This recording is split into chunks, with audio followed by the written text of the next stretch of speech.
আল্লাহ রাব্বুল আলামিন তিনি এবার আসহাবে কাফের ঘটনা বলা শুরু করলেন। এবার আসুন আল্লাহ যেভাবে বলে ওইভাবেই শোনাই। আল্লাহ বললেন, নাহনু নাকুসসু আলাইকা নাবাহুম বিল হাক্কি ইন্নাহুম ফিতয়াতুন আমানু বিরাব্বিহিম ওয়াজিদনাহুম হুদা।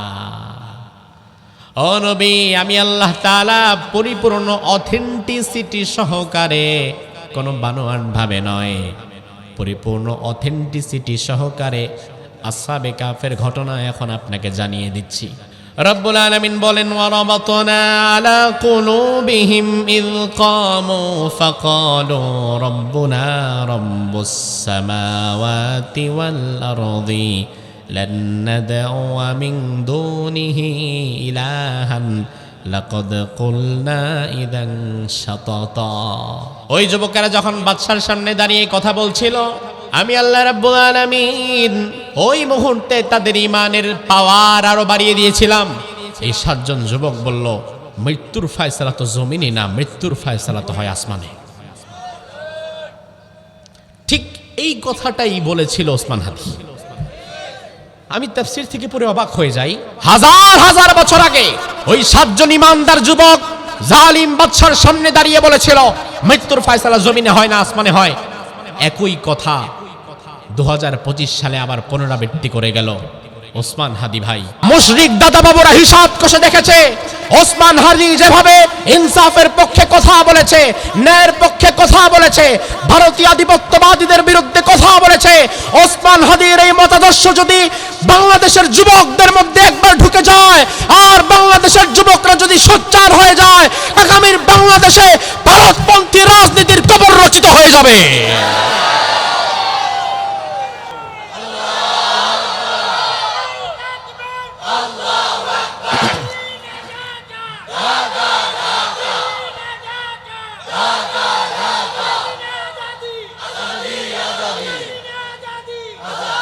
ভারতের মুশরিকদেরকে এই দৃশ্য দেখা দরকার। ভারতের মুশরিকেরা চোখ খুলে দেখে রাখো, কান খুলে শুনে রাখো, বাংলাদেশের 56,000 বর্গ মাইলে একজন ওসমান হাদীকে আমরা কবর দিয়েছি। আজকের এই মাহফিলের দৃশ্য আর যুবকদের স্লোগান প্রমাণ করে ভারতপন্থী রাজনীতির কবর এই মাটিতে রচিত হয়ে গেছে। একজন ওসমান হাদীকে মেরেছ, আগামীর বাংলাদেশে প্রত্যেক থানায় থানায়, জেলায় জেলায়, ইউনিয়নে, গ্রামে গঞ্জে ওসমান হাদীদের জন্ম হয়ে যাবে। সূরা আল কাহফ নাজিল হওয়ার প্রেক্ষাপট কি? মুফাসসিরগণ বলেন, সূরাতুল কাহফ নাজিল হওয়ার শানে নুজুল হচ্ছে মক্কায় যখন রাসূলুল্লাহ দাওয়াত দিচ্ছিলেন। সূরাতুল কাহফ কিন্তু মাক্কি সূরা। মক্কায় যখন রাসূলুল্লাহ দাওয়াত দিচ্ছিলেন, অপ্রতিরোধ্যভাবে যেদিকে দাওয়াত চলছে, মানুষকে কোনোভাবে ফিরিয়ে রাখা যাচ্ছে না। দলে দলে ঢলে ঢলে মানুষ বাধার প্রাচীর পেরিয়ে রাসূলুল্লাহর কাছে চলে আসছে, কোরআন শুনে মুগ্ধ হয়ে যাচ্ছে, ইসলাম গ্রহণ করছে। মানুষের জীবনের সকল সমস্যার সমাধান কিভাবে যেন রাসূলুল্লাহ ওহীর মাধ্যমে পেশ করছেন। এই দৃশ্য দেখে এবার কাফেররা চিন্তা করলো, এক কাজ করো, মুহাম্মদরে এমন কিছু প্রশ্ন করা লাগবে যে প্রশ্নের জবাব তার কাছে নাই, যেটা সে দিতে পারবে না, আটকে যাবে। আর মানুষকে আমরা বলে বেড়াবো, দেখছো তোমরা তো কি ওযুর মাসলা, গোসলের মাসলা জিজ্ঞেস করো, এগুলো তো সহজ পোলাপাইন না বিষয়, এগুলো তো পারে। কিন্তু এমন এমন কিছু আমরা জিজ্ঞেস করছি যেটা মুহাম্মদ জানে না। তাইলে না হয় মানুষ আমাদের কারিশমা দেখে মুহাম্মদের কাছে আর যাবে না। এখন আমাদেরও তো এত বিদ্যা বুদ্ধি নাই, জ্ঞান বুদ্ধি নাই, সারা জীবন মূর্তি পূজা, আগুন পূজা আর পাথর পূজা করে কাটাইছি। তাহলে ইহুদি আলেম যাদের কাছে প্রাচীন আসমানি গ্রন্থ ছিল, তাওরাত ছিল, জাবুর ছিল, এই ইহুদি আলেমদের কাছে গিয়ে গোপন কিছু সূক্ষ্ম প্রশ্ন শিখে আসা লাগবে, যেই প্রশ্ন আমরা মুহাম্মদকে করব। আবার ইহুদি আলেমরা কেউ মক্কায় থাকতো না, ইহুদিরা থাকতো আবার মদিনাতে। কাফেরদের পক্ষ থেকে 2 ব্যক্তিকে মদিনায় পাঠানো হলো ইহুদি পণ্ডিতদের কাছে। একজন হচ্ছে নজর বিন হারিস, আরেকজন ছিল উকবা ইবনে আবু মুঈত। এই দুজনকে মক্কা থেকে মদিনায় পাঠানো হলো ইহুদি পণ্ডিতদের কাছ থেকে কঠিন কঠিন গোপন গোপন কিছু প্রশ্ন শিখে আসতে, যেটার উত্তর কেউ জানে না। নজর বিন হারিস, উকবা ইবনে আবি মুঈত কয়েক সপ্তাহ সময় নিয়ে মদিনায় গিয়ে ইহুদি পণ্ডিতদেরকে ধরে টাকা পয়সা দিয়ে ম্যানেজ করে গোপন গোপন সূক্ষ্ম কিছু প্রশ্ন তারা জানল। ইহুদি পণ্ডিতেরা এই দুজন কাফেরকে 2-3টা প্রশ্ন শিখিয়ে দিল যে এই 3টা প্রশ্ন মোহাম্মদকে করবা। এই 3টা প্রশ্নের জবাব হয়তো দিতে পারবে না, কারণ দেয়ার কথা না। আর যদি কোনোভাবে এই 3টা প্রশ্নের জবাব সে দিতে পারে তাইলে কিন্তু তোমরা টিকবা না। তার কারণ এই 3টি প্রশ্নের জবাব যার কাছে থাকবে নিঃসন্দেহে সে মুহাম্মদুর রাসূলুল্লাহ, তিনি যে নবী তাতে আর কোনো সন্দেহ থাকবে না। আর 3টি প্রশ্নের জবাব না পারলে তোমরা মনে করবা সে যা বলে সব মিথ্যা বলে। আমার ভাইরা মনোযোগ দেন, কয়টা প্রশ্ন? কাফেররা এবার এই 3টি প্রশ্ন শিখে নিল ইহুদি আলেমদের কাছ থেকে। রাসূলুল্লাহর দরবারে চলে গেলেন সব কাফেরেরা। বিশ্বনবীর কাছে গিয়ে বলে, ও মুহাম্মদ, অনেক কথা বলেছ, অনেক কিছু তুমি ইতোমধ্যে বলেছ, মানুষের জানা না জানা বহু সমস্যার সমাধান তুমি করেছ। আমরা 3টি প্রশ্ন শিখে এসেছি, এই 3টি প্রশ্ন তোমারে করা হবে। উত্তর যদি দিতে পারো তাহলে আমরা দেরি করব না, আমরা সবাই কালিমা পড়ে মুসলমান হয়ে যাব। আর উত্তর যদি দিতে না পারো তাইলে বুঝে নেওয়া লাগবে তুমি মিথ্যাবাদী। নাউজুবিল্লাহ। কোন বিশ্বনবী বললেন, কোনো সমস্যা নাই। কোন 3টি প্রশ্নের জবাব জানতে চাও? ওই কাফেরেরা বলল, আমাদের প্রথম প্রশ্ন হচ্ছে ওয়ায়াসআলুনাকা আনিল করনাইন। যুলকারনাইন কে ছিল? গোটা বিশ্ব শাসন করেছে এমন এক ব্যক্তির নাম ছিল যুলকারনাইন। কে ছিল সে? তার বিস্তারিত তথ্য আমরা জানতে চাই। প্রথম প্রশ্ন। 2 নাম্বার, কাফেররা বলল ওয়ায়াসআলুনাকা আনির রূহ। যে রূহ দিয়ে মানুষ বাঁচে, রূহ থাকলে মানুষ কথা বলে, নাড়াচাড়া করে, রূহ চলে যাওয়ার সাথে সাথে দুনিয়ার মানুষও আর থাকে না। এই রূহটা কি জিনিস, এটার সম্পর্কে আমরা জানতে চাই। 3 নাম্বার প্রশ্ন হচ্ছে ওয়ায়াসআলুনাকা আনিল কাহফ। আসহাবে কাহফ কারা ছিল? তারা কয়জন ছিল? তারা কোন দেশে ছিল? কোথায় ছিল? কি করেছিল? কেন তাদেরকে গুহার মধ্যে ঢুকতে হয়েছিল? আর গুহার মধ্যে তারা কত বছর ঘুমিয়েছিল? এই সব প্রশ্নের জবাব দাও। আমার ভাই, আমাদের একটা অভ্যাস হচ্ছে, জানি আর না জানি কেউ যদি জিজ্ঞেস করে, কথা বলতে আমরা দ্বিধাবোধ করি না। আমাদেরকে কেউ যদি কিছু জানতে চায়, আমরা জানার বিষয়টা যেমন উত্তর দেই, আবার না জানার বিষয়টাও তেমন একবারায় কথা বলে প্যাঁচ লাগায় দিই। আছে না নাই? গ্রামে তালাকের মাসালা দেয়া হয় চায়ের দোকানে বসে, অথচ পৃথিবীতে সবচেয়ে জটিল মাসালাগুলোর মধ্যে অন্যতম হচ্ছে তালাকের মাসালা। অসংখ্য ফোন আসে যে হুজুর অমুক মাসালা। আমি আগে বলি কি মাসালা? বলে তালাকের। আমি বললাম তাইলে শুনবই না। তালাকের মাসালা ফোনে আমরা শুনতেই চাই না। তার কারণ তালাক এত জটিল বিষয়। একপাক্ষিক কথা শুনে আমি যদি বলি তালাক হয়ে গেছে, আসলে যদি তালাক না হয়ে থাকে তাইলে একটা পবিত্র সংসার ভাঙার গুনাহ আমি নিজের কাঁধে নিয়ে ফেললাম। আবার ফোনে একপাক্ষিক শুনে আমি বললাম হ্যাঁ তালাক হয় নাই, সংসার চালায় যান, অথচ তালাক হয়েছে আমি ভালো করে শুনি নাই, অথবা 2 জনের কথা শুনি নাই। তালাকের মাসালা দিতে গেলে স্বামী স্ত্রী 2 জনের কথা শোনা লাগবে। একপাক্ষিক কথা শুনে আমি যদি বলি তালাক হয় নাই, সংসার চালায় যান, আর আসলে তালাক যদি হয়ে থাকে তাইলে সারা জীবন যত গুনার জিনার গুনাহ কামাবে, সব জিনার গুনাহ আসবে তো আমার আমলনামায়। এই জন্য আমরা তো ফোনে তালাকের মাসলা বলি না, আজ আমাদের সমাজে ডিভোর্স তালাকটা একটা মহামারী হয়ে গেছে। আজ থেকে 30 বছর আগে ডিভোর্স তালাক যত ছিল, আপনাদের কি মনে হয় বর্তমান কি ডিভোর্স তালাকের সংসার ভাঙার যে সংখ্যা, পরিবার যে বিচ্ছেদ হয়ে যাওয়া, ডিভোর্স হয়ে যাওয়া, তালাক হয়ে যাওয়া, ব্রোকেন ফ্যামিলি, এর সংখ্যা কি দিন দিন কমছে না বাড়ছে? 2 দিন পরে পরে বিয়ে করে আর ছাড়ে। এই আজকে বিয়ে করছে, কালকে ডিভোর্স হয়েছে, কালকে বিয়ে করছে, আজকে ডিভোর্স হয়েছে। আজকে আস্তে আস্তে ফেসবুকে দেখলাম চিত্র জগতের এক ব্যক্তি তাহসান 1 বছর আগে বিয়ে করছে, আজকে আবার তালাক হয়েছে, আবার হয়তো বিয়ে করবে, আবার কালকে তালাক হবে। আমার ভাই, এই যে বারে বারে ক্ষণে ক্ষণে বিচ্ছেদ হয়ে যাওয়া, ডিভোর্স হয়ে যাওয়া, তার কারণ কি?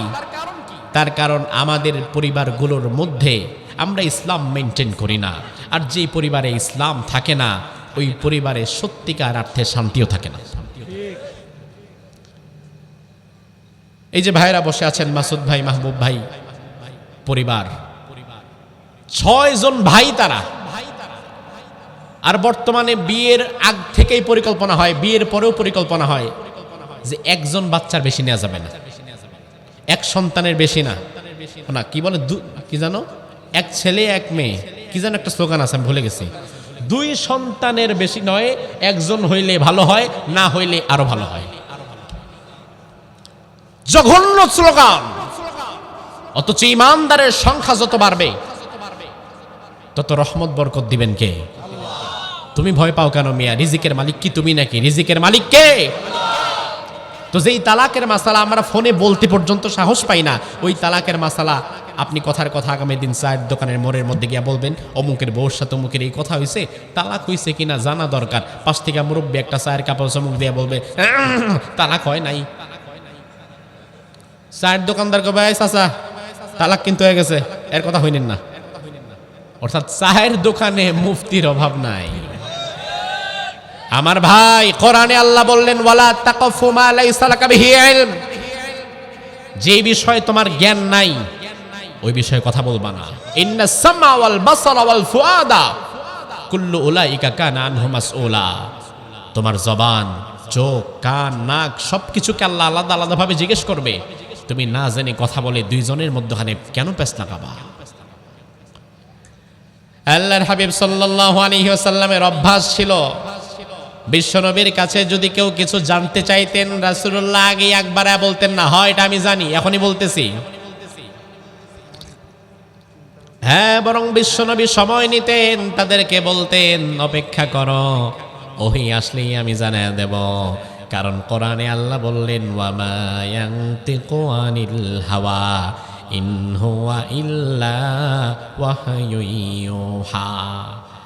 আমার নবী কোনদিন বানিয়ে বানিয়ে মন গড়া কোনো কথা বলেন নাই। আমার নবী যখন যা তোমাদেরকে জানিয়ে দিয়েছে, আগে আমি আল্লাহ ওহী করেছি, ওহীর কথাটাই আমার নবী তোমাদের জানিয়ে দিয়েছে। সুবহানাল্লাহ। কাফেররা বলল আমরা এই 3 প্রশ্নের জবাব জানতে চাই, যদি বলতে পারো তাইলে বুঝবো তুমি সত্য নবী, আর বলতে না পারলে বুঝবো তুমি মিথ্যাবাদী। নাউজুবিল্লাহ কোন। আল্লাহর আকাশের নিচে জমিনের উপরে দুনিয়াতে মুহাম্মাদুর রাসূলুল্লাহর চাইতে সত্যবাদী আর একজনও কি আছে? রাসূল বললেন আচ্ছা, আগামীকাল আমি তোমাদের 3টি প্রশ্নের জবাব দিব। কারণ রাসূলের জানা আছে জিবরিল আমিন তো একটা না একটা সময় আসবেই, আর আসলে আমি বলবো ভাই জিবরাইল এই 3টা প্রশ্ন আমাকে করা হয়েছে, উত্তর কি বলো তো। এই জন্য রাসূল বললেন যাও, আজকে না আগামীকাল দেব। কবে? এই জন্য আমাদেরকে কেউ যদি জিজ্ঞেস করে দুনিয়ার সব মাসালার উত্তর কি আমার এই মুহূর্তে জানা আছে? নাই। এটা হওয়াটা খুবই স্বাভাবিক, কারণ আমি সব জানতাম না, সব জানতো তো আল্লাহ। আপনি আমাকে এমন বিষয় জানতে চেয়েছেন যেটা আমার জানা নাই, আমাকে নির্দ্বিধায় বলে দিতে হবে ভাই আসলে বিষয়টা তো আমার এখন জানা নাই, আমি প্রয়োজনে একটু দেখি, আগামীকাল আপনারে জানাবো। ইমাম সাহেব হুজুরকে রাস্তায় পেয়ে জিজ্ঞেস করেছেন জায়গা জমি সংক্রান্ত কোন একটা মাসালা, মিরাসের বন্টনের কোন একটা মাসালা, মিরাসের মাসালা অনেক জটিল। জিজ্ঞেস করলেন, ইমাম সাহেব যদি খালি বলে এখন তো জানা নাই আগামীকাল বলবো, একটু পরে দেখবেন এই বেটা বাকি করে নিয়ে সমালোচনা করবো, কি ইমাম রাখছো একটা মাসলারই উত্তর জানে না। এমন লোক আছে না নাই? এজন্য ইমাম সাহেবেরা যে ডরে থাকে, যাই জিজ্ঞেস করেন, মহাকাশের খবর জিজ্ঞেস করলেও ইমাম সাহেব ডরে কয় না যে জানি না। অবশ্যই জানি চাচা, আপনি খালি বসেন, আমি বলে দিতেছি। কি বলবো না বলবো ওটা দেখার বিষয় না, আমি জানি। কারণ যেই জাতির মানুষ যেমন, ওই জাতির ইমামও তেমন হয়ে গেছে। ইমাম সাহেব তো পেঁচে পড়ে যায়। এই জন্য ইমাম সাহেবকে সময় দিবেন যে হুজুর এই যে এই বিষয়টা জানতে চাইলাম, আপনি প্রয়োজনে আগামীকাল বা বিকালে একটা সময় আমাকে জানায় দিয়েন। তাইলে ইমাম সাহেব সময় নিয়ে আপনার মাসালাটা কোরআন হাদিস থেকে দেখে প্রয়োজনে বড় আরেকজন আলেমদিকে ফোন করে শুনে যাচাই বাছাই করে আপনাকে সঠিকটা বলতে পারবে। ঠাস কইরা উত্তর চায় বইছেন না। রাসূলুল্লাহ বললেন আগামীকাল জানাবো। কাফেররা চলে গেল। আগামী দিন সব কাফের সকালবেলায় রাসূলুল্লাহর দরবারে হাজির, কিন্তু রাসূল আর দরজা খোলে না। এই মোহাম্মদ, তাল তাল, হে না ওঠো। কি ব্যাপার? 3টা প্রশ্নের জবাব না আজকে দেওয়ার কথা ছিল। রাসূল বললেন কি বলবো, জিব্রাইল তো আসে নাই, আর আমি তো বানিয়ে কোনো কথা বলতে পারবো না। আরেকটা দিন অপেক্ষা করো না, জিব্রাইল আসুক, সব জানিয়ে দেব। কাফেররা হাসি তামসা করে চলে গেল। পরের দিন আবার আসছে। রাসূল বলে কি বলবো, আমার তো কোনোদিন এমন হয় নাই, জিব্রাইল আজকেও আসে নাই। প্রতিদিন কয়েকবার করে জিব্রাইল আসে, অথচ আজকে আসে না। আমার ভাইরা এভাবে 15টা দিন পার হয়ে গেছে, জিব্রাইলের খবর নাই। কারণ জিব্রাইল তো নিজের মন মতো আসতেও পারে না, জিব্রাইল আসে যার হুকুমে। তিনি কে? রাসূলুল্লাহ হঠাৎ মনটা বড় বিষণ্ণ হয়ে গেছে, মন বড় খারাপ। আল্লাহর হাবিব রাত্রে শুয়ে শুয়ে চোখের পানি ছেড়ে দিয়ে কাঁদছে আর বলছে, আল্লাহ, আমি নবীর কোনো কাজে কি তুমি অসন্তুষ্ট হয়েছ কিনা? নয়তো জিব্রাইল কেন আসে না? কাফেরদের সামনে তো আমি লজ্জিত হয়ে গেলাম, তারা আমাকে মিথ্যাবাদী বলে হাসাহাসি করছে। আল্লাহ, কেন জিব্রাইল আসে না? কেন ওহী নাজিল হয় না? আমার কি কোনো ভুল হলো কিনা? বিশ্বনবীর মন ভাঙা হয়ে গেল। আল্লাহর হাবিব কাঁদতে থাকলেন। রব্বুল আলামিন এমন সময় সূরাতুল কাহফের আয়াত নাযিল করে দিলেন, ওয়ালা তাকুলুন্না লিশাইইন ইন্নী ফাইলুন যালিকা গাদা ইল্লা আইয়াশা আল্লাহ। ও নবী, কাফেররা যখন আপনাকে জিজ্ঞেস করেছিল 3টি প্রশ্নের উত্তর, আপনি তখন বলেছিলেন আগামীকাল জবাব দিব, তবে ইনশাআল্লাহ আপনি বলেন নাই। আপনি নবীকে ইনশাআল্লাহর আমল শিক্ষা দেওয়ার জন্য আমি আল্লাহ তাআলা 15টা দিন পর্যন্ত ওহী বন্ধ করে দিয়েছিলাম। রাসূলুল্লাহ জীবনে একবার ইনশাআল্লাহ বলে নাই, খালি ভুলে। এই জন্য আল্লাহ তাআলা 15 দিন পর্যন্ত ফাতরাতুল ওয়াহী, ওহীর বিরতিকাল, ওহী বন্ধ করে দিয়েছে, যেন রাসূলুল্লাহ ইনশাআল্লাহ সারা জীবন না ভুলে। আল্লাহ বললেন, নবী, ভবিষ্যতে যত কাজ করবেন ওই কাজের শুরুতে সবার আগে বলবেন ইনশাআল্লাহ। কি বলবেন? যেমন এই যে এখন যদি আমরা বলি আর একটু পরে মাহফিল শেষ করে মোনাজাত শেষ করে আমরা বাড়ি চলে যাব, তারপরে কি? সকালে বাজারে যাব, তারপরে কি? ব্যবসা করব, তারপরে কি? চাকরিতে যাব, তারপরে কি? এখন আমাদের দেশে ইনশাআল্লাহ বলে না এমন হাজার হাজার লাখ লাখ মানুষ আছে না? মসজিদের ইমাম সাহেব আসরের নামাজ পড়ে বের হইলেন, দেখেন সভাপতি সাহেব যাচ্ছে। সভাপতি সাহেব কোথায় যান? বলে বোঝো না কোথায় যাই? গরু কিনা লাগবে, 2 দিন পরে কোরবানির ঈদ, হাটে যাই। ইমাম সাহেব বললেন, গরু কিনতে যাচ্ছেন তাইলে? কয়, হ, গরু কিনতে যাচ্ছি, পকেটে টাকা পয়সা নিয়ে যাচ্ছি। ইমাম সাহেব বললেন, সভাপতি সাহেব, গরু কিনতে যাই, গরু কিনবো এভাবে না বলে আপনি বলেন গরু কিনবো ইনশাআল্লাহ। কি বলেন? সভাপতি সাহেবকে ধর মিয়া, আমার ইনশাআল্লাহ বলার দরকার কি? পকেটে টাকা আছে, হাটে গরু আছে, টাকা দিব, গরু আসবে। ইনশাআল্লাহ বলার দরকার তো তার যার কিছু একটা কমতি আছে, ইনশাআল্লাহ ধাক্কায় আগায় যাবে। এখন আমার তো কমতি নাই, আল্লাহ দিলে টাকা পয়সার অভাব নাই, টাকা আছে, হাটে গরু আছে, যাব গরু নিয়ে আসবো। ইমাম সাহেব হুজুর আর কোনো কথা বললেন না। এশার নামাজ পড়ে ইমাম সাহেব যখন বের হচ্ছেন, দেখেন সভাপতি সাহেব আসতেছে, গরু টরু সাথে নাই, ভাবছে আজকে কিনে টিনে নাই, আবার কালকে যাবে। সভাপতি সাহেব গরু কিনতে পারলেন না আজকে? কয় না রে বাবা, ইনশাআল্লাহ টাকা চোরে নিয়ে গেছে।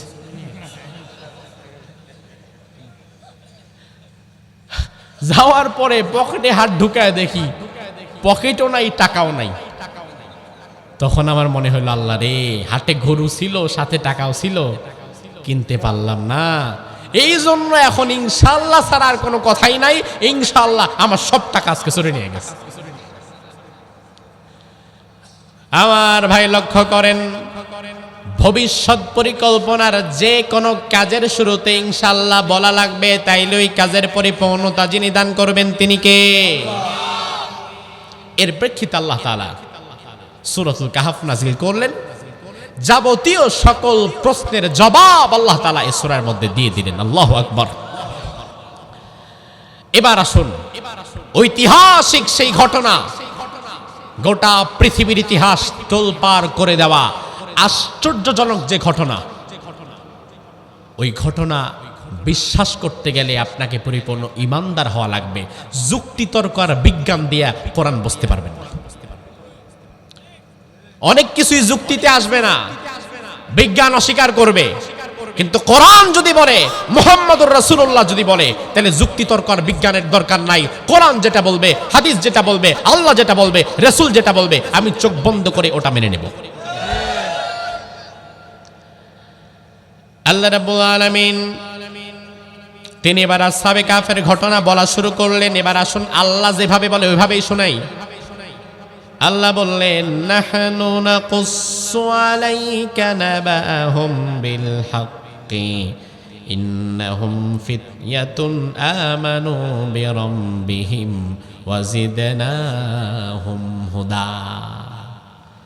ও নবী, আমি আল্লাহ তাআলা পরিপূর্ণ অথেন্টিসিটি সহকারে, কোনো বানোয়াট ভাবে নয়, পরিপূর্ণ অথেন্টিসিটি সহকারে আসহাবে কাফের ঘটনা এখন আপনাকে জানিয়ে দিচ্ছি।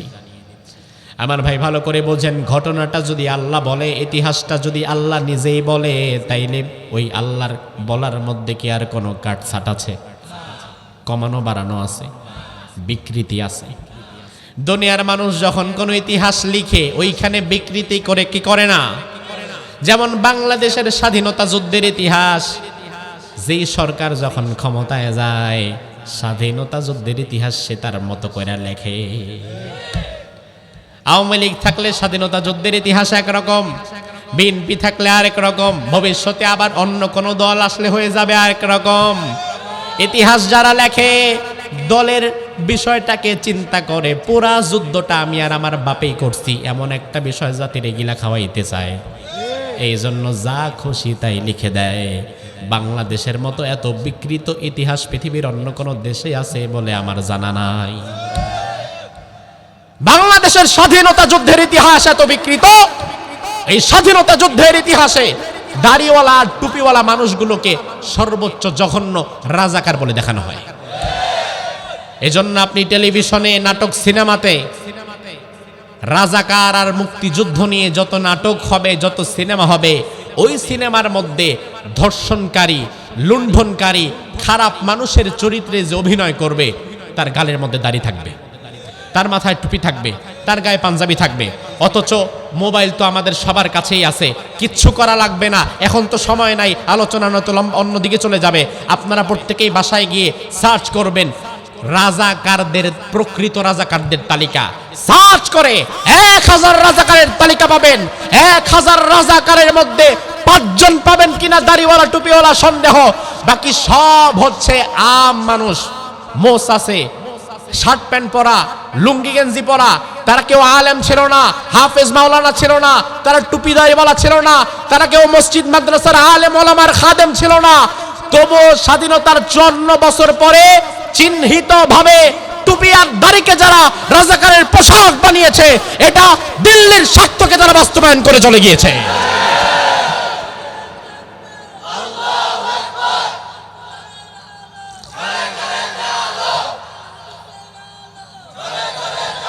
দিল্লির ন্যারেটিভ এই জাতি খুব খাইছে। দিল্লি থেকে যেইভাবে ইতিহাস সাজিয়ে দেয়া হয়েছে, বাংলাদেশের পাঠ্যপুস্তকগুলো ওইভাবে সাজিয়ে আমাদেরকে গিলিয়েছে। অথচ আজ এই এলাকায় প্রবীণ মুরব্বী যারা, তাদেরকে একবার জিজ্ঞেস করবেন, চাচা এখনো পর্যন্ত আমাদের এলাকায় ৭৫ বছর, ৭০ বছর, ৮০ বছর এমন কিছু মুরব্বী আছে না নাই? এরা আর থাকবে না।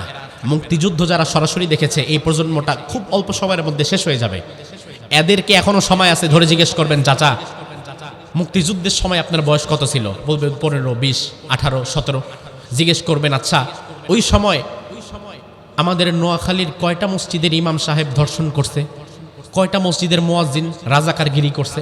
কয়টা মাদ্রাসার হুজুর মানুষের সম্পদ মেরে খাইছে? আপনার কি মনে আছে? কিছু বলতে পারবেন? আমার বিশ্বাস, কোরআন আমার সামনে, একজন ইমাম কোন নারীর সম্ভ্রম নষ্ট করেছে মুক্তিযুদ্ধের সময়, ওয়াল্লাহি আল্লাহর কসম এমন পাবেন না। কিন্তু তবু এই জাতিকে এটা খাওয়ানো হয়েছে। এটা দিল্লির ন্যারেটিভ, এই জাতি এটা খাইছে। এজন্য আল্লাহ রাসূলকে আগেই বলে দিয়েছেন নবী, দুনিয়ার মানুষ কিন্তু ইতিহাস লেখার সময় নিজের মতো কইরা মনের রং মিশায়া লেখে। যা হয়েছে তা তো বলে, যা হয় নাই তার চেয়ে বেশি বলে। অথচ আমি আজকে যখন আপনাকে ইতিহাস শোনাবো, এই ইতিহাসের মধ্যে কোনো কাটছাট নাই, রং চটা কোনো গল্প নাই, অথেন্টিক দুনিয়াতে যা ঘটেছিল সেটাই জানায় দেব। সুবহানাল্লাহ। আমার ভাই, আসহাবে কাহাফের এই যুবকদের সংখ্যা ছিল তাফসীর অনুযায়ী ৭ জন। কয়জন? ৭ জন। সপ্তাহে দিন কয়টা? মনে রাখবেন যে সপ্তাহে দিন যে কয়টা, আসহাবে কাহাফের যুবক ওই কয়জন ছিল? তাহলে আসহাবে কাহাফের যুবক ছিল কয়জন? ৭ জন। এই যুবকেরা সম্ভ্রান্ত বংশের ছিল। আর এই ঘটনাটি ঘটেছিল প্রাচীন রোম, আজকের ইতালির কোন একটা দিকে। ওই রোম সাম্রাজ্যের একজন জালিম বাদশা ছিল, তার নাম ছিল দাকিয়ানোস। কি নাম?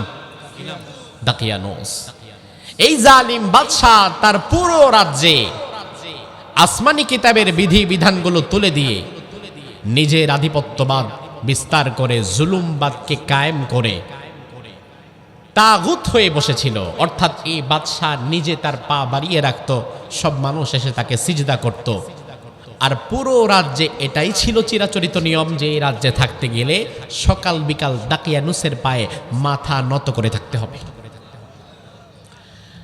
গোটা রাজ্যের লক্ষ লক্ষ মানুষ কিন্তু এই নিয়ম পালনে অভ্যস্ত হয়ে গেছে। কিন্তু ৭ জন যুবক মধ্যখান দিয়ে দাঁড়ায় গেছে যে আমিও মানুষ, সেও মানুষ, মানুষ হয়ে মানুষের পায়ে মাথা নত করব, এটা তো বিবেক বলে না। হ্যাঁ, তুমি মালিক হতে পারো, আমি শ্রমিক হতে পারি, তুমি বড় হতে পারো, আমি ছোট হতে পারি, তুমি ধনী হতে পারো, আমি গরিব হতে পারি, তুমি ফর্সা হতে পারো, আমি কালো হতে পারি, তবে মানুষ তো আমরা, জিন্স তো একই, আমরা তো একে অপরকে সিজদা করতে পারি না। এই ৭ জন যুবক পুরা এলাকার মধ্যে সমাজ বিপ্লব করে ফেলছে। আমার যুবকেরা, আজকের এই আলোচনা যা বলবো বিশেষ করে তোমাদের জন্য, কারণ সমাজ বিপ্লবের জন্য বড় মানুষগুলো এগিয়ে আসতে পারবে না, ওই সময় ওই বয়স তাদের আর নাই। এই ঘনে ধরা সমাজের পরিবর্তনের জন্য ওসমান হাদির মতো কিছু বিপ্লবী যুবককে দাঁড়িয়ে যেতে হবে।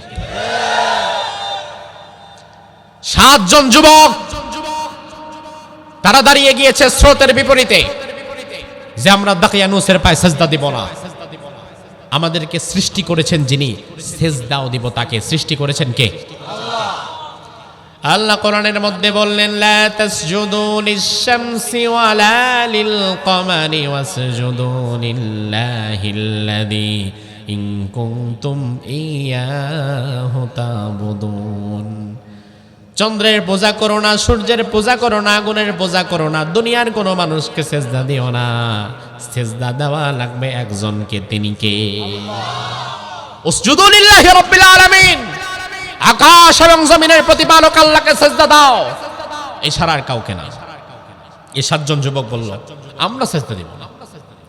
গোয়েন্দা বিভাগ খবর নিয়ে গেল দাকিয়ানুসের কাছে যে আপনার রাজ্যে এমন ৭টা ভাইরাস ঢুকছে, এই ৭টারে যদি বিদায় করতে না পারেন তাইলে কিন্তু আপনার রাজ্য টেকানো মুশকিল। আরে হঠাৎ করে বলা নাই কয়া নাই 7 জন যুবক দাঁড়ায় গেছে, দাঁড়ায় তারা বলতেছে তারা নাকি আপনারে আর মানবে না, সেজদা দিবে না, তারা নাকি আল্লাহকে সেজদা দিবে। দাকিয়ানুস বলল এত বড় সাহস, বাহিরে তো অনেকে অনেক কথা বলতেই পারে আমার অগোচরে, এই 7 জনকে আমার রাজদরবারে ঢুকাও, দেখি আমার সামনে বলতে পারে কি। প্রকৃত সাহসী যারা, মিছে সাহস যারা দেখায়, এদের স্লোগান শুধু বাইরেই, কামের সময় এদেরকে খুঁজে পাওয়া যায় না। আর প্রকৃত সাহসী ইমানদার যারা, তাদের স্লোগান জালিমের নাকের ডগায়ও আসে। বাহিরে বড় বড় হুঙ্কার গর্জন তর্জন অনেকে দেয়, জেলখানায় যাওয়ার পরে আবার বের হওয়ার পরে দেখি আগের মতো আর কথাও বলে না, একদম চুপচাপ হয়ে যায়। অথচ আমরা বাংলাদেশে এমন একজন কোরআনের মুফাসসির পেয়েছিলাম, 50 বছর তাফসীর করেছে, কারো কাছে মাথা নত করে নাই, কারো চোখ রাঙ্গানিকে ভয় পায় নাই, 13টা বছর কারারুদ্ধ ছিল, কত শতবার তাকে অফার করা হয়েছিল, তিনার একটাই কথা ছিল, মৃত্যু পর্যন্ত আমি বাহিরে যা বলেছি ভেতরেও তা বলেছি, আমাকে যদি মৃত্যুদণ্ড দেওয়া হয় জল্লাদের কানের কাছে গিয়েও আমি আল্লাহর জমিন আল্লাহর বিধান কায়েম করা লাগবে, এই কথা বলেই যাব।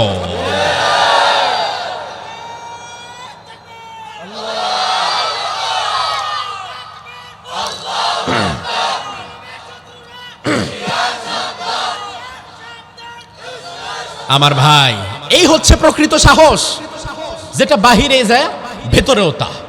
কারণ আমার কথা যদি সত্য হয়, সত্য 10 রকমের হয় না, সত্য 1 রকমের হয়। রাতেও যেটা, দিনেও সেটা, বাহিরেও সেটা, ভেতরেও সেটা। ফাঁসির মঞ্চে নিয়ে গেলে ওই জায়গায়ও সত্য এটাই।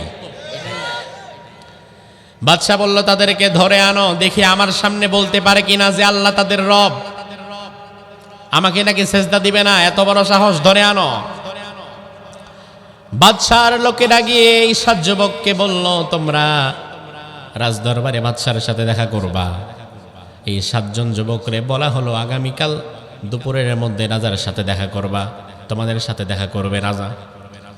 7 জন যুবক যখন ঢুকছে, আমার ভাই দাকিয়ানুস তার রাজ সিংহাসনের ছাদের উপরে বসে আছে, দেখতেছে আসে কিনা। যখন দেখে আসতেছে, দাকিয়ানুসের দরবারে ঢোকার গেটটা কৌশলে এতটা নিচু করে বানানো হয়েছিল যে এই যুবকেরা যেন অনিচ্ছা সত্ত্বেও মাথাটা নিচু করে ঢোকা লাগে। আর ঢোকার পরে বাদশা বলবে দেখো আমার কাছে কিন্তু তোমাদের মাথা নিচু করে নাই ঢোকা লাগছে। কত বড় ফাজিল! এমনি তো সেজদা দিবি না, আমি সেজদা কেমনে নেমানো লাগে ওটা ব্যবস্থা করুন। গেটটাকে এতটা নিচু করে বানিয়েছে যেন ঢুকতে গেলেই মাথা নিচু করতে হয়। ওই 7 জন যুবক, মুফাসসিরগণ বলেন, ওই 7 যুবক যখন হাতে হাত ধরে গেটের সামনে এসেছে, গেটের সামনে আসার পরে দেখলো মাথা নিচু করা ছাড়া ঢোকা যাবে না। আবার এই 7 জন তো মাথা নিচু করেও ঢুকবে না, কি করা লাগবে?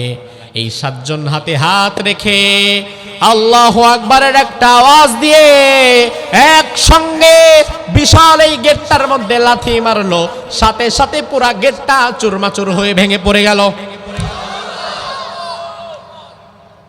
দাকিয়ানুস উপর থেকে তাকায় দেখে সর্বনাশ, এ কি মানুষ না আজরাইল? এই 7 জন তো ভয়াবহ। গেটে ঢুকলো না তো ঢুকলো না, বেটা আবার গেটটা ভেঙে লাইলো, কথা নাই বার্তা নাই, লাইটটা ভেঙে ফেলাইছে গেট, রাজ দরবারের গেট ভেঙে ফেলছে। ঢুকেছে এবার ভেতরে, দাকিয়ানুস তার রাজ সিংহাসনে বসেছে, যুবক 7 জন। দাকিয়ানুস বললে এই যুবকেরা, এই রাজ্যের লক্ষ লক্ষ মানুষ যদি আমাকে সেজদা করতে পারে তোমাদের বাধা কিসে? তারা বলল আমরা তো এক আল্লাহ ছাড়া কাউকে সেজদা করব না। দাকিয়ানুস বললে এত বড় সাহস, আমার সামনে, আমার এলাকায়, আমার রাজ দরবারে আমার সামনে দাঁড়ায় আল্লাহর কথা বলছো? আল্লাহ তাআলা দেখেন কোরআনে কি বলেন। রব্বুল আলামিন বলেন ওয়ারাবাতনা আলা কুলুবিহিম ইয কামু ফাকালু রব্বুনা রব্বুস সামাওয়াতি ওয়াল আরদি লান নাদউ মিন দুনিহি ইলাহান লাকাদ কুলনা ইযান শাতাতা। ওই যুবকেরা যখন বাদশার সামনে দাঁড়িয়ে কথা বলছিল, আমি আল্লাহ রাব্বুল আলামিন ওই মুহূর্তে তাদের ঈমানের পাওয়ার আরো বাড়িয়ে দিয়েছিলাম, তাদের বুকের সাহস আমি আল্লাহ আরো বাড়িয়ে দিয়েছিলাম।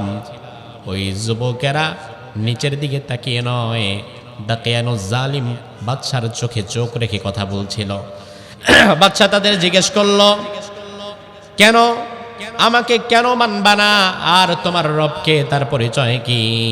এই সাতজন যুবক বলল, রব্বুনা রব্বুস সামাওয়াতি ওয়াল আরদ, আমাদের রব আকাশের রব, জমিনের রব, আকাশ এবং জমিনের মধ্যখানে যা আছে তার রব। লান্নাদু মিন দুনিহি ইলাহা, আমরা ওই আল্লাহ ছাড়া আর কারো কাছে মাথা নত করব না, ওই আল্লাহ ছাড়া আর কারো কদমে আমরা মাথা ঠেকাবো না। সুবহানাল্লাহ। তাদের সাহস দেখে বাদশা অবাক, বলে, এই যুবকেরা, এই কথা বলার শাস্তি কি জানো? ডাইরেক্ট মৃত্যুদণ্ড দিয়ে দেব। চটাং চটাং কথা বলো পোলাপান মানুষ। এই সাতজন যুবক বলল, মৃত্যুর ফয়সালা তো জমিনে না, মৃত্যুর ফয়সালা তো হয় আসমানে। ঠিক এই কথাটাই বলেছিল ওসমান হাদি। আমি তাফসীর থেকে পড়ে অবাক হয়ে যাই।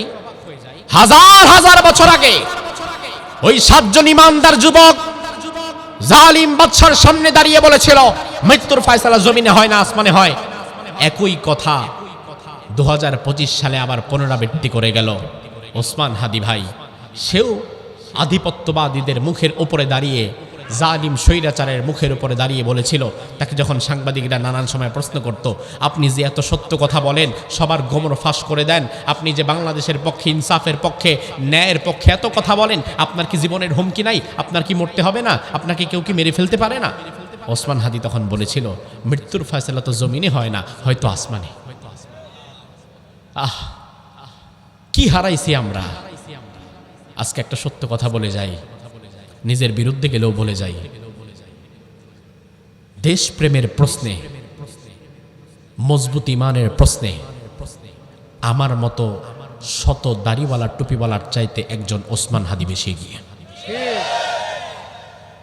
যদিও কথা নিজের বিরুদ্ধেই আছে, তাও আজকে বললাম, এই যুবকের ভেতরে যে স্বচ্ছ চিন্তাধারা আর যেই দেশপ্রেম।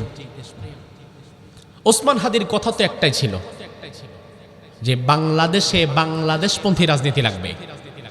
বাংলাদেশের রাজনীতিতে পার্শ্ববর্তী দেশ, মুশরিকদের দেশ কেন বাম হাত ঢুকাবে? আমার অর্থনীতিতে, সংস্কৃতিতে, রাজনীতিতে কেন তারা বাম হাত ঢুকাবে? এদেশে আমরা স্বাধীনভাবে ধর্মকর্ম করব, এটা আমার স্বাধীন দেশ। এদেশে আমরা মসজিদ মাদ্রাসায় যাব, আমরা রাজনীতি করব, সব কিছু করব। এদেশে পার্শ্ববর্তী দেশের দাদাগিরিতে আমরা মানব না। আর এজন্য প্রকাশ্য দিবালোকে দুনিয়া থেকে তাকে বিদায় করে দেওয়া হয়েছে। আমার ভাই, বর্তমান বাজারে মানুষ মারতে কিন্তু বেশি কিছু লাগে না।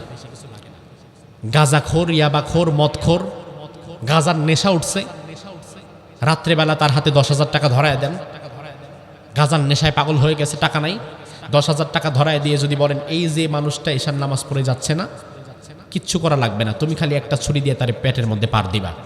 এই গাঁজাখোর, নেশাখোর, নেশার ঠেলায় পরে 10,000 টাকার লোভে রাতের বেলা মানুষ মেরে ফেলবে। বেশি কিছু লাগে না, 10,000 টাকা দিলে এই বাজারে মানুষ মারা যায়। ভাই আমার, যেই বাজারে 10,000 টাকা দিয়ে মানুষ মারা যায়, ওই বাজারে ওসমান হাদিকে মারার জন্য 219 কোটি টাকা লাগছে। গোয়েন্দা বিভাগ আমাদের কাছে রিপোর্ট দিয়েছে, ওসমান হাদির খুনির মধ্য দিয়ে 219 কোটি টাকার লেনদেন হয়েছে। যেই বাজারে 10,000 টাকা দিয়ে মানুষ মারা যায়, ওই বাজারে যদি কাউকে হত্যা করার জন্য 219 কোটি টাকার বরাদ্দ আসে, তখন ঘাটে বুদ্ধি থাকলে বুঝে নেওয়া লাগবে এটা ন্যাশনাল লেভেলে না, খেলা চলে গেছে ইন্টারন্যাশনাল লেভেলে। মুশরিক দাদা বাবুরা হিসাব কষে দেখেছে, ওসমান হাদি যেভাবে ইনসাফের পক্ষে কথা বলেছে, ন্যায়ের পক্ষে কথা বলেছে, ভারতীয় আধিপত্যবাদীদের বিরুদ্ধে কথা বলেছে, ওসমান হাদির এই মতাদর্শ যদি বাংলাদেশের যুবকদের মধ্যে একবার ঢুকে যায়, আর বাংলাদেশের যুবকরা যদি সোচ্চার হয়ে যায়, আগামীর বাংলাদেশে ভারতপন্থী রাজনীতির কবর রচিত হয়ে যাবে।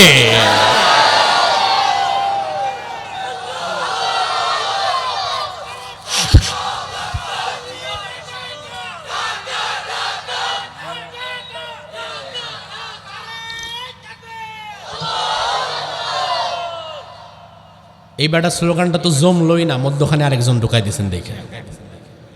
সুন্দর একটা স্লোগান দিয়েছিল তো, যে স্লোগানের সাথে অবশ্য মানুষ পরিচিত না, দিল্লি না ঢাকা।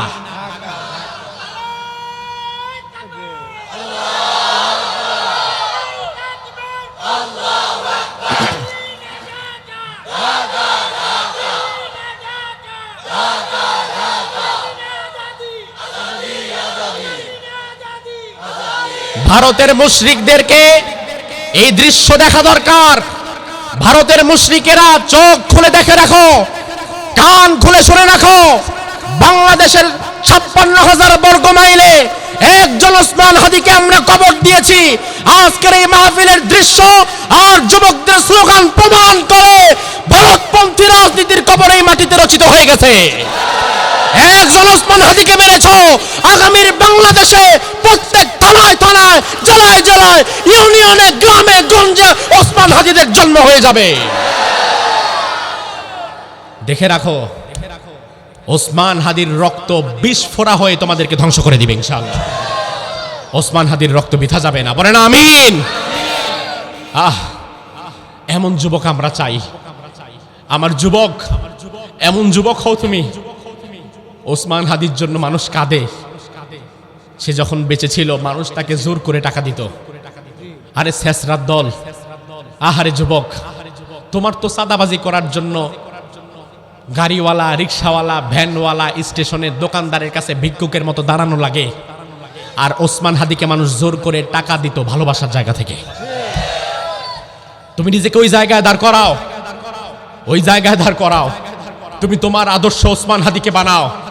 যেই যুবকদের আদর্শ হওয়ার দরকার ছিল ওসমান হাদি, যেই যুবকদের আদর্শ হওয়ার দরকার ছিল খালিদ বিন ওয়ালিদ, যেই যুবকদের ওসমান আদর্শ হওয়ার কথা ছিল এই সব যুবক, যেই যুবকদের ওসমান, যেই যুবকদের আদর্শ হওয়ার কথা ছিল মোহাম্মদ বিন কাসিম, আজকে ওই যুবকদের আদর্শ হয়ে গেছে টিকটকার। এই যুবকেরা এখন টিকটকার হওয়ার স্বপ্ন দেখে, খেলোয়াড় হওয়ার স্বপ্ন দেখে, নায়ক নায়িকার, গায়ক গায়িকা হওয়ার স্বপ্ন দেখে। গোটা দুনিয়ার টিকটকার, নায়ক নায়িকা আর খেলোয়াড় গুলারে ওসমান হাদির সামনে দাঁড় করাইলে আল্লাহর দরবারে ওসমান হাদির জুতার ধুলার যে মর্যাদা, ওই মর্যাদা এদের হবে না। বুঝো না তোমরা? এই 7 জন যুবক মৃত্যুর মুখে দাঁড়িয়ে রাজার দরবারে দাঁড়িয়ে আছে। যা খুশি করেন, আমরা আল্লাহ ছাড়া কাউকে মানব না। সুবহানাল্লাহ বলেন।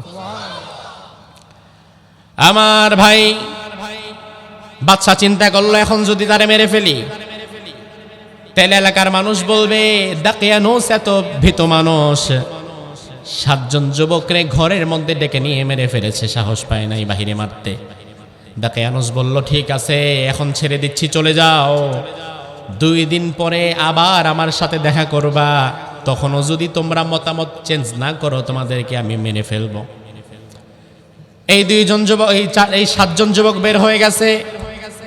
বের হওয়ার পরে তারা নিজেরা পরামর্শ করলো, এই জমিনে আমাদেরকে সহযোগিতা করার মতো কেউ নাই। এখন এই জমিনে আমরা যেহেতু নিজেদের দিন নিয়ে আর নিরাপদে থাকতে পারছি না, এই জমিনে আর আমাদের থাকারও কোনো দরকার নাই। আমরা চলে যাই অন্য কোনো জায়গায় যেখানে আমরা নিরাপদে নিজেদের ঈমান হেফাজত করতে পারবো। আমার ভাই এই পরামর্শ করে রাত্রিবেলায় 7 জন যুবক তাদের গাঠি বক্সা নিয়ে তাবলিগ জামাতের মতো যা যা দরকার নিজের চলার জন্য সব কিছু নিয়ে রাত্রিবেলায় অনিশ্চিত গন্তব্যের দিকে রওনা দিয়ে দিয়েছে। এলাকায় আর থাকা যাবে না। আবার বাদশার নজরদারিতে রাখছে যে এই 7 জন যুবক যেন পালাতে না পারে, কারণ পালায়া অন্য এলাকায় গেলে ওইখানের মানুষরা আবার দিনের দাওয়াত দিয়া এদেরকে আবার আমার বিরুদ্ধে নিয়ে যাবে, পালানো যাবে না। এই 7 জন যুবক গভীর রাত্রে একত্র হয়ে অনিশ্চিত গন্তব্যে আল্লাহর প্রতি ভরসা করে রওনা দিয়েছেন। তারা জানে না কোথায় যাবে, কি খাবে, কোথায় থাকবে, কিন্তু এতটুকু জানেন তাদেরকে বাঁচানোর মালিক কে? আল্লাহ রাব্বুল আলামিন কোরআনুল কারীমের মধ্যে তাদের বর্ণনা দিলেন। এই 7 জন যুবক যখন বের হয়ে গেছে, বের হওয়ার পরে এবার আল্লাহর দরবারে তারা দোয়া করেছে, ইয আওয়াল ফিতয়াতু ইলাল কাহফি ফাকালু রাব্বানা আতিনা মিন লাদুনকা রাহমাতাও ওয়া হাইয়্ লানা মিন আমরিনা রাশাদা।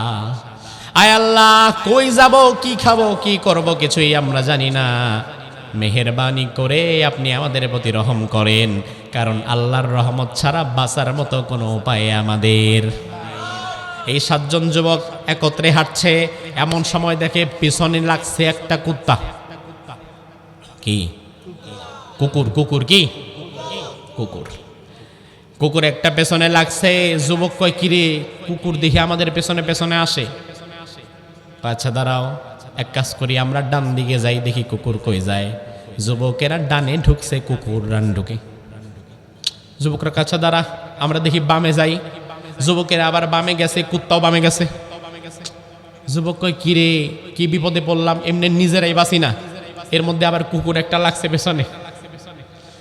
আমার ভাইরা, কোরআনে আল্লাহ বললেন এই কুকুরটা মূলত তাদের ক্ষতির জন্য নয়, এই কুকুরটা আল্লাহ তাআলা মূলত ওই 7 যুবকের পাহারাদার হিসাবে পাঠিয়ে দিয়েছিলেন। আল্লাহ যদি কাউরে সাহায্য করতে চায়, তার জন্য ট্যাঙ্ক কামান বিমানের দরকার হয় না। আল্লাহ কাউরে সাহায্য করতে চাইলে খালি বাতাস দিয়েও পারে। আল্লাহর ক্ষমতাকে বিশ্বাস করেন। দুনিয়ার মানুষ মূলত আল্লাহর ক্ষমতাকে বিশ্বাস কম করে। দুনিয়ার মানুষ মূলত বিশ্বাস করে তার দল আর নেতার ক্ষমতা। এই জন্য আল্লাহর গোলামি বেশি করতে চায় না। আল্লাহর গোলামি যা করে আমাদের সমাজের মানুষ, তার চেয়ে বেশি করে দলের গোলামি আর নেতার গোলামি। সে মনে করে আমার দল আমারে দেখবে, আমার নেতা আমারে দেখবে। এই জন্য আল্লাহ পরকাল ভুই লাগিয়ে আর নেতার পা চাটে এমন কর্মী আছে না নাই? ও ভাই, তুমি কি দেখতে পাচ্ছ না? তোমার মতো কত যুবক অন্য নেতাদের পা চাটছে, মনে করছে নেতা আমারে বিশাল কিছু বানায় দিয়ে যাবে। অথচ নেতা যখন বিপদে পইরা পালায় গেছে, কর্মীরে একটা ফোনও দেয়া যায় নাই। তোমার নেতা বিপদে পড়লে আগে সেফ এক্সিট নিজে খুঁজবে। তুই বেটা কোন কি? তোমারও তো দেখারও সময় তার নাই। আমার ভাই, এজন্য কোরআনের মধ্যে আল্লাহ বললেন, ওয়ামা কদারুল্লাহ হাক্কা কদরিহি ওয়াল আরদু জামিআন কবদতুহু ইয়াউমাল কিয়ামাতি ওয়াস সামাওয়াতু মাতওয়িয়াতুম বিয়ামিনিহি সুবহানাহু ওয়া তাআলা আম্মা ইউশরিকুন। জোরে বলুন আল্লাহু আকবার। আল্লাহ বললেন, দুনিয়ার মানুষ আমার কদর জানে না, দুনিয়ার মানুষ আমার ক্ষমতা জানে না।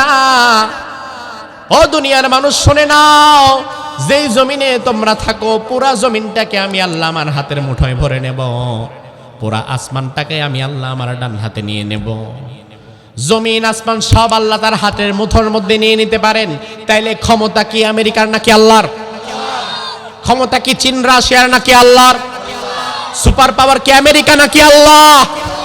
মুসলমানের কাছে সুপার পাওয়ার কোনোদিন ডোনাল্ড ট্রাম্পের আমেরিকা হতে পারে না। মুসলমানের কাছে সুপার পাওয়ার কেবলমাত্র এক আল্লাহ।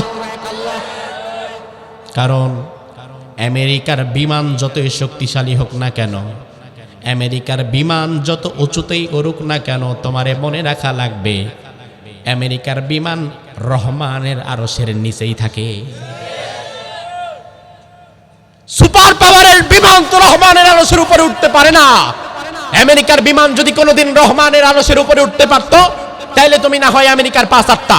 কিন্তু আমেরিকার বিমান তো আমি যার গোলামি করি, আমার মালিকের আরশের নিচ দিয়েই ঘোরাফেরা করে, তার উপরে উঠতে পারে না। আমার কাছে সুপার পাওয়ার তো আল্লাহ।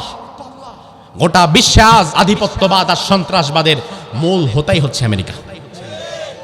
নিজের মতের সাথে না মিললেই স্যাংশন দিবে, প্রেসিডেন্টকে উঠিয়ে নিয়ে যাবে। পৃথিবীর যে মাটির নিচে খনিজ সম্পদ পাওয়া যায়, তেল পাওয়া যায়, গ্যাস পাওয়া যায়, স্বর্ণ পাওয়া যায়, ওই মাটির দিকেই শকুনের চোখ পড়ে। আর এই শকুনই হচ্ছে এরা। এই পশ্চিমা অপশক্তি আমেরিকায় হচ্ছে ওই শকুন। ভেনেজুয়েলার মাটির নিচে 303 বিলিয়ন ব্যারেলের তেল আছে। তাহলে তোমার কি? ওটা তো তার মাটির নিচে আছে। কিন্তু আমেরিকার কথা হচ্ছে তেল আমার লাগবে। এই জন্য ভেনেজুয়েলাকে দিনের পর দিন স্যাংশন দিয়ে একদম পঙ্গু বানায়া তার প্রেসিডেন্টকে তুলে নিয়ে গেছে। আবার বর্তমানে আমেরিকা এবং ইসরায়েল মিলে ইরানের উপরে হস্তক্ষেপ করা শুরু করেছে। আমেরিকার একটা পলিসি আজকে আপনাদের বলি, এটা আমেরিকার না শুধু, এটা ব্রিটিশ পলিসি। আমেরিকানদের একটা পলিসি হচ্ছে ডিভাইড অ্যান্ড রুল, ভাগ করো শাসন করো। কারণ সাপোজ বাংলাদেশে 18 কোটি মানুষ, জাতি ধর্ম বর্ণ নির্বিশেষে রাজনৈতিক মতাদর্শ ভুলে গিয়ে 18 কোটি মানুষ যদি দেশের প্রশ্নে, স্বাধীনতা সার্বভৌমত্বের প্রশ্নে এক থাকে, তাইলে ডোনাল্ড ট্রাম্পের বাপেরও ক্ষমতা নাই বাংলাদেশের ক্ষতি করার। কারণ 18 কোটি মানুষ এখানে এক, কিন্তু ক্ষতি করতে পারবে তখন যখন 18 কোটি মানুষ হয়ে যাবে 1000 কোটি দলে বিভক্ত। অমুক গ্রুপ তমুক গ্রুপ, অমুক দল তমুক দল, অমুক মাযহাব তমুক মাযহাব, এই সেই বলে যখন আমরা নিজেরা দ্বিধা বিভক্ত হয়ে যাব, তখন পার্শ্ববর্তী দেশের ক্ষতি করার সুযোগ আছে না নাই? এজন্য বাংলাদেশকে সুকৌশলে আধিপত্যবাদীরা ভাগ ভাগ করে রাখে, কোনোদিন আমাদেরকে এক কাতারে দাঁড়াতে দেয় না। আপনি দেখবেন যেই দলই ক্ষমতায় যায়, এনিয়ে বিনিয়ে স্বাধীনতার পুরা ক্রেডিটটা তারা নিজেরা নিয়ে নিতে চায়, যে আমরা স্বাধীনতার পক্ষ শক্তি, তোমরা বিপক্ষ শক্তি, আর বাকিরা নিরপেক্ষ শক্তি। তাইলে আমরা যারা পক্ষ শক্তি, পুরো দেশটা এখন আমরাই খাবো। এইভাবে করে পক্ষ শক্তি, বিপক্ষ শক্তি, নিরপেক্ষ শক্তি, 54 বছরের বাংলাদেশটা এখনো পর্যন্ত একটা পদ্মা সেতু নিজের অর্থায়নে বানাতে পারে না। এখনো পর্যন্ত একটা উন্নয়নমূলক কাজ করতে গেলে আগে বিশ্ব ব্যাংকের কাছে ভিক্ষার জুড়ি নিয়ে দাঁড়ায় থাকতে হয়। তার কারণ কি? তার কারণ এই জাতির নিজেদের মধ্যে 71-এর চেতনা, 52-এর চেতনা, 24-এর চেতনা, অমুকের চেতনা, তমুকের চেতনা, বাপের চেতনা, স্বামীর চেতনা, পোলার চেতনা, চেতনার ঢুকাইতে ঢুকাইতে এই জাতির এখন শুধু চেতনা দণ্ডটাই আছে, মেরুদণ্ড বলতে কিচ্ছু নাই। চেতনা দণ্ডটা দাঁড়ায় গেছে আর মেরুদণ্ডটা ভেঙে গেছে। অথচ এই জাতির দরকার ছিল মেরুদণ্ডকে দাঁড় করানো। আরে ভাই, বন্ধু সারা জীবন বন্ধু থাকে না, আর শত্রু সারা জীবন শত্রু থাকে না। আপনি দেখেন দ্বিতীয় বিশ্বযুদ্ধে জাপানকে তছনছ করে দিয়েছে আমেরিকা, বোমা মেরে, পারমাণবিক বোমা মেরে গোটা জাপানকে তছনছ করে দিয়েছে। জাপানের সবচেয়ে বড় শত্রু ছিল আমেরিকা। অথচ বিশ্বযুদ্ধ শেষ হওয়ার পরে জাপান চিন্তা করলো, কে পক্ষ শক্তি যুদ্ধের, কে বিপক্ষ শক্তি, কে নিরপেক্ষ শক্তি, এইগুলাতে আর যে লাভ নাই। এখন আমরা আমাদের ব্যবসায়িক খাতকে উন্নত করার জন্য মনোযোগ দেই, এখন আমরা আমাদের রাস্তাঘাট কালভার্টগুলোকে উন্নয়ন করার জন্য মনোযোগ দেই, আমাদের শিক্ষা খাতকে উন্নয়ন করার জন্য আমরা মনোযোগ দেই। সব ভেদাভেদ ভুলে গিয়ে, যুদ্ধের সময় কি কি করছে না করছে সব ভেদাভেদ ভুলে গিয়ে জাপান তার চিরশত্রু আমেরিকার সাথে আবার সুসম্পর্ক গড়ে নিজের দেশটাকে দাঁড় করিয়েছে। আর আমাদের কবে পাকিস্তান আমাদের কি করছে না করছে, ওই জিনিসটা আমাদেরকে একটু যদি হয় আর একটু বাড়ায়া বারবার বলতে বলতে বলতে বলতে দিল্লির সেবাদাসেরা আমাদের থেকে পাকিস্তানকে এমনভাবে আলাদা করতে চায়। কারণ দিল্লির সেবাদাসেরা ভালো করে জানে, পাকিস্তান আর বাংলাদেশের যদি কোনোদিন আবার একবার সুসম্পর্ক হয়ে যায়, তাইলে মধ্যখানে মাইনকাট সিপায় পড়বে তারা। এই জন্য সুকৌশলে আমাদেরকে আলাদা রাখে। বন্ধু সারা জীবন বন্ধু থাকে না, শত্রু সারা জীবন শত্রু থাকে না। আমার দাদার শত্রু ছিল ব্রিটিশ, আমার বাবার শত্রু ছিল পাকিস্তান, আর এই মুহূর্তে আমি দেখতে পাচ্ছি আমার চির শত্রু হয়ে গেছে হিন্দুস্তান। আমার যুবকেরা, আগামীর বাংলাদেশকে যদি ইনসাফের বাংলাদেশ কায়েম করতে চাও, আগামীর বাংলাদেশকে নিয়ে যদি তোমরা মাথা উঁচু করে দাঁড়াতে চাও, আধিপত্যবাদীদের বিরুদ্ধে তোমাদেরকে দাঁড়িয়ে যেতে হবে। এজন্য যদি ওসমান হাদির মতো গুলি খাওয়া লাগে, প্রয়োজনে গুলি খাবো, শহীদ হব, তবু হিন্দুস্তানের প্রশ্নে এক চুল পরিমাণ আপোষ করব না। আল্লাহ তাআলা কবুল করুক, বলেন আমিন। তার কারণ আমি কোনোদিন আমার দেশের প্রশ্নে এক চুল পরিমাণ ছাড় দেব না। এই 7 জন যুবক, তারা দেখলো কি ব্যাপার, যেখানেই যাই সেখানেই কুকুর পেছনে পেছনে যায়, এমন ভাবে লেগে গেছে। পরবর্তীতে তারা চিন্তা করলো যে হতে পারে আল্লাহ তাআলা আমাদেরকে সহযোগিতা করার জন্যই কুকুরটাকে পাঠিয়েছেন। সুবহানাল্লাহ। এবার এই 7 জন যুবক সামনে একটা গুহা দেখতে পেল, গুহার মধ্যে ঢুকে গেল। গভীর রাত হয়ে গিয়েছে, তারাও ক্লান্ত হয়ে গিয়েছে। তারা চিন্তা করলো ঘুমিয়ে যাই, সকালবেলায় উঠে আবার কোনো দিকে যাওয়া যাবে। 7 জন যুবক পাহাড়ের গুহার ভেতরে ঢুকে ঘুমায় গেল।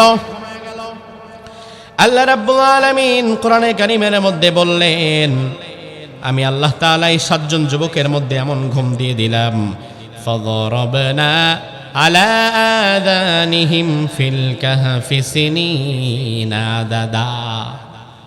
মানুষ যখন ঘুমায় তার চোখ বন্ধ হয়, আমার ভাই কান কিন্তু বন্ধ হয় না।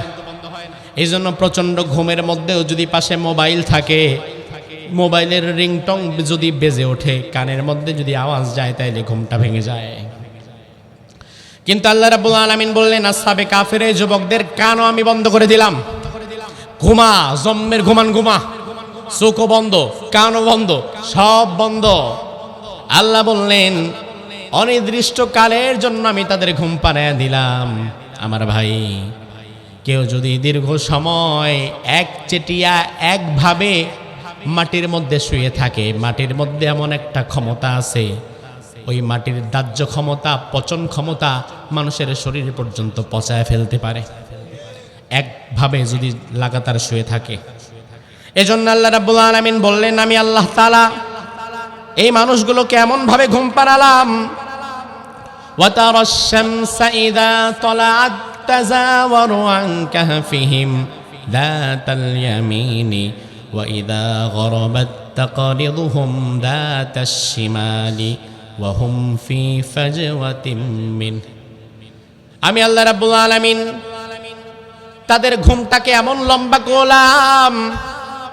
কত লম্বা করলেন? আনিকাতে আল্লাহ বললেন, এই মানুষগুলোকে আমি আল্লাহ তাআলা 1 বছর 2 বছর নয়, এই গুহার মধ্যে এইভাবে ঘুম পাড়ায় রাখলাম 309 বছর।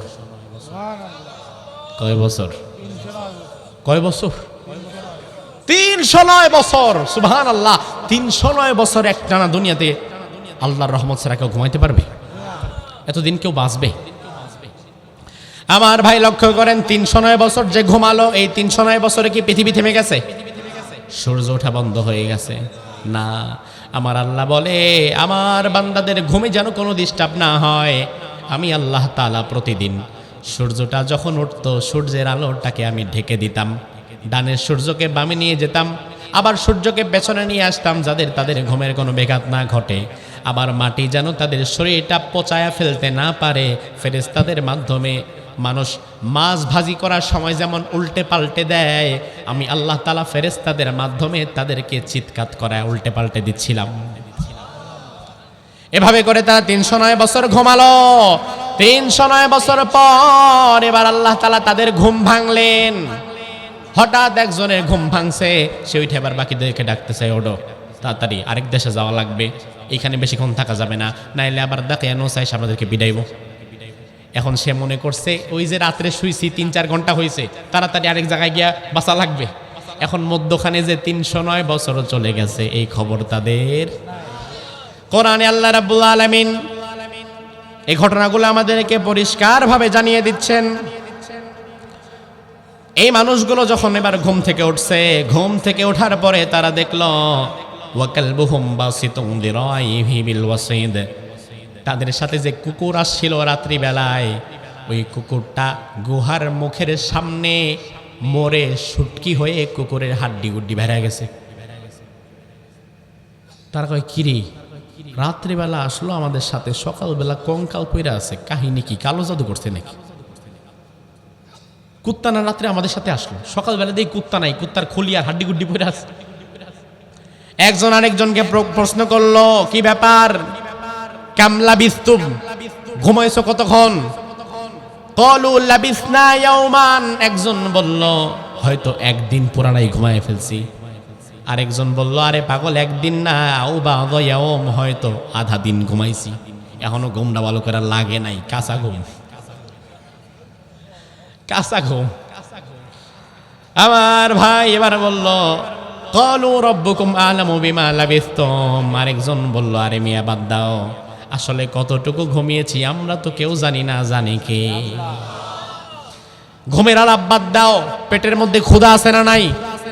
309 বছর ঘুমাইছে, তখন আর ক্ষুধা লাগে নাই, এখন উঠছে যখন ক্ষুধা লাগছে তখন, এখন খাবার লাগবে। এবার বলল, শোনো, ফাবাসু আহাদাকুম বিওয়ারিকিকুম হাযিহি ইলাল মাদিনাতি ফালয়ানজুর আইয়ুহা আযকা তাআমা ফালইয়াতিকুম বিরিজকিম মিনহু ওয়ালইয়াতালাত্তাফ ওয়ালা ইউশইরান্না বিকুম আহাদা। এই কার কাছে কি টাকা আছে বের করো। গেল, তবে খুব সাবধান, যাওয়ার সময় বলে দিল খুব সাবধানের সাথে যাবা, কারণ দাকিয়ানুসের লোকেরা কিন্তু বাহিরে ঘোরাঘুরি করতেছে, দেখতে পাইলে কিন্তু খবর আছে। সাবধানতার সাথে মুখটুক পাইন্ধা পেঁচায়া যেন তাদেরকে কেউ না চিনতে পারে।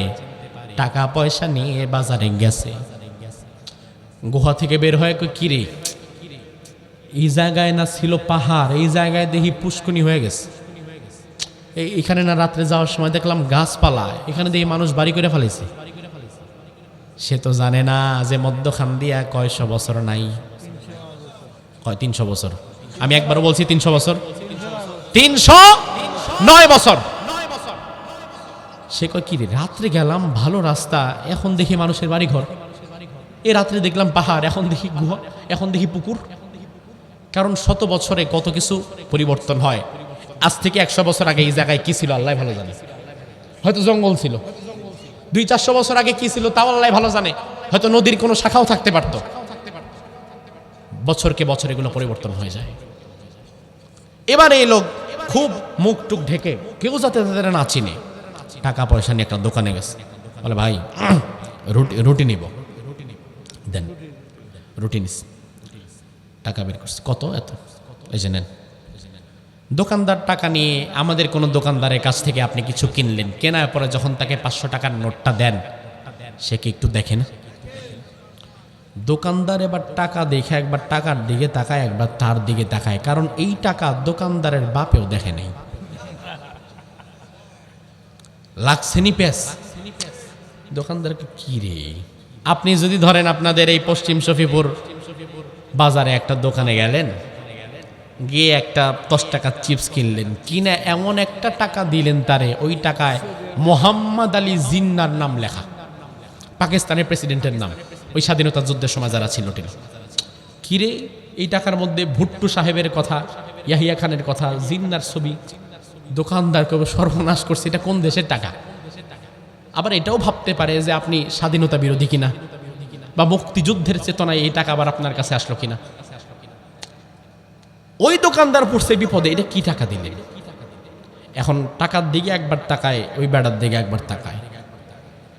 আর ওই লোক রুটি আলা, সে চিন্তা করছে আমি খাইছি ধরা, এই দাখিয়ানুসের লোক আমরা চিনে ফেলেছি।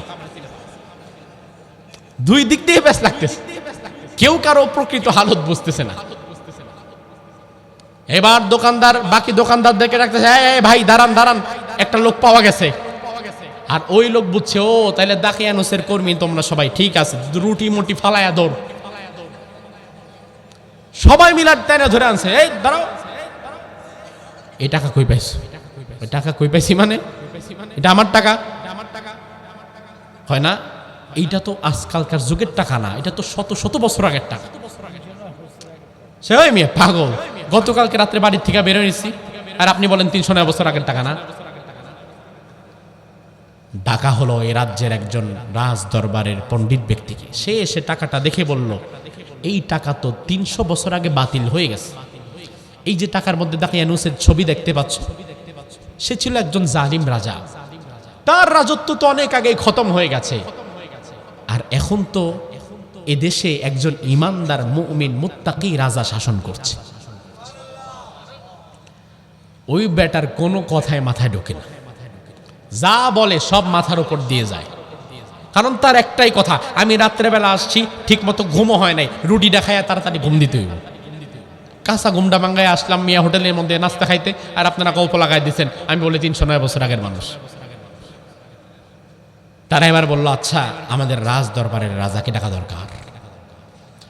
ওই মুমিন মুত্তাকি পরহেজগার যিনি রাজ্য শাসন করছিলেন তাকে ডাকা হলো, ডেকে বলল, এই অবস্থা, এই যুবকের কাছে এমন টাকা পাওয়া গেছে। রাজ দরবারের রাজা এবার বলল, তোমরা কি 7 জন যুবক ছিলে, যেই 7 জন যুবক তাদের দিন হেফাজতের জন্য এই দাখিয়ানুসের এলাকা পরিত্যাগ করে চলে গিয়েছিলে? তোমাদের কথা তো আমরা ছোটবেলা থেকে ইতিহাসে পড়েছিলাম যে আমাদের এলাকার 7 জন যুবক আল্লাহর পথে থাকার জন্য তারা চলে গিয়েছিল, তারা নিখোঁজ হয়ে গিয়েছিল, আজও পর্যন্ত তাদের কোনো হদিস কেউ পায় নাই। তোমরা কি সেই 7 জন যুবক? ওই ব্যক্তি এবার বলল, হ্যাঁ, এইবার তো অঙ্ক মিলতেছে, আমি সহ আরো 6 জন, তাহলে আমরাই তো 7 জন। এবার ওই ইমানদার মুত্তাকি মুমিন বাদশা তিনি বললেন, তাহলে শুনে নাও, দাকিয়ানুসের জালিমের এই জুলুমের রাজত্ব তো বেশি দিন টিকে নাই। তার জুলুমের রাজত্ব তো শেষ হয়ে গেছে, তার আধিপত্যের রাজত্ব তো শেষ হয়ে গেছে। তার কারণ যুগে যুগে যারা জুলুম করে মানুষের উপরে টিকে থাকতে চেয়েছিল, দুনিয়াতে তাদের কেউ কি টিকতে পারছে? ফেরাউন পারছে? নমরুদ পারছে? ওই ইমানদার মুত্তাকি পরহেজগার বাদশা বলল, শোনো, তার জুলুমের রাজত্ব শেষ হয়ে গেছে, শত শত বছর চলে গেছে, আজ আমি আছি। আর আল্লাহ তাআলা তোমাদের সন্ধান বের করেছে। কেন বের করেছে জানো? কারণ এই রাজ্যের মধ্যে হঠাৎ করে কিছু ফিতনা শুরু হয়ে গেছে। একদল মানুষ তারা দাঁড়িয়ে বলছে যে কিয়ামতের ময়দানে আল্লাহ শুধু রূহ দাঁড় করাবেন, বডি তো পচেই যাবে, দেহ তো মাটি খেয়ে ফেলবে, এই দেহ আর আল্লাহ দাঁড় করাতে পারবে না। আরেক দল মানুষ বলছে না, রূহ থাকবে, দেহ থাকবে, কারণ এই দেহকে নতুন ভাবে আবার দাঁড় করাবার মতো ক্ষমতা আল্লাহর আছে না নাই? আর আরেক দল মানুষ ফিতনা ছড়াচ্ছে যে কিয়ামতই হবে না, আল্লাহর দরবারে দাঁড়াতেই হবে না, কারণ একজন মানুষ মরে যাওয়ার পরে আল্লাহ আবার কেমনে তারে জীবিত করবে, এটা তো যুক্তিতেই আসে না। আমি এই ফিতনার মধ্যে পড়ে আল্লাহর দরবারে বারবার নামাজের সিজদায় গিয়ে কাঁদছিলাম আর বলছিলাম, আল্লাহ, এই ফিতনাগুলো আমি দেখতে পাচ্ছি না, দেখতে সহ্য করতে পারছি না এই ফিতনা।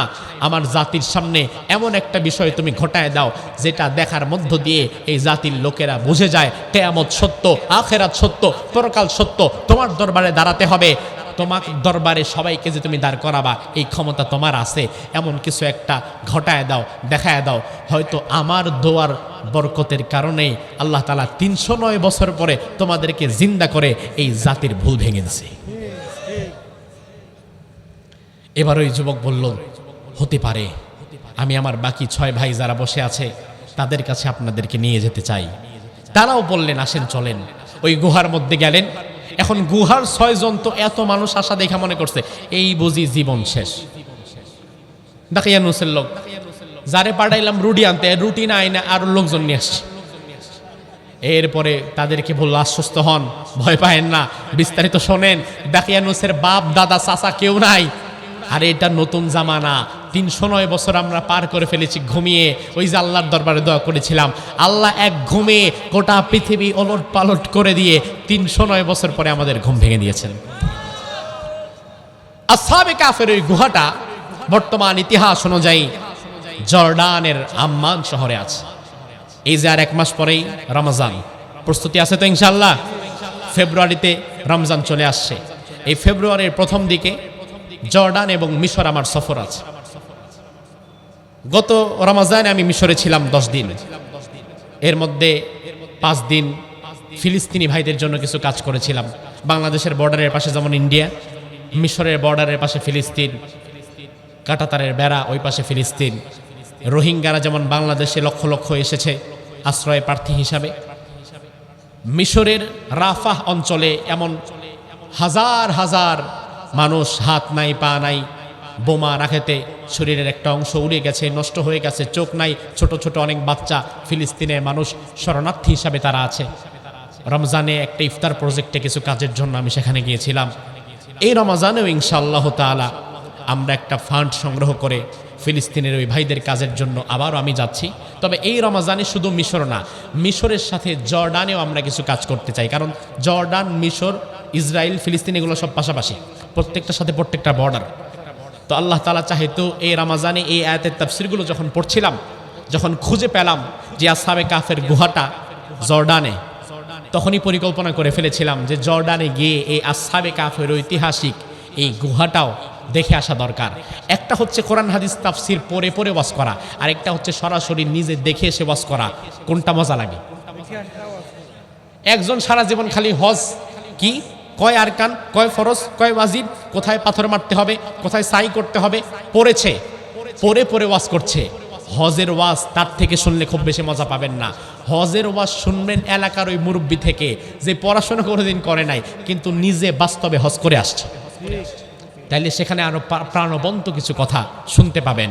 আল্লাহ সুবহানাহু ওয়া তাআলা আসহাবে কাফের যুবকদের এই ঘটনা থেকে ঈমানকে আঁকড়ে ধরে টিকে থাকার তৌফিক আমাদেরকে দান করুক। আমরা বলি আমিন। হাযা মা ইনদি ওয়াল ইলমু ইনদাল্লাহ আলাইহি তাওয়াক্কালতু ওয়া ইলাইহি উনীব।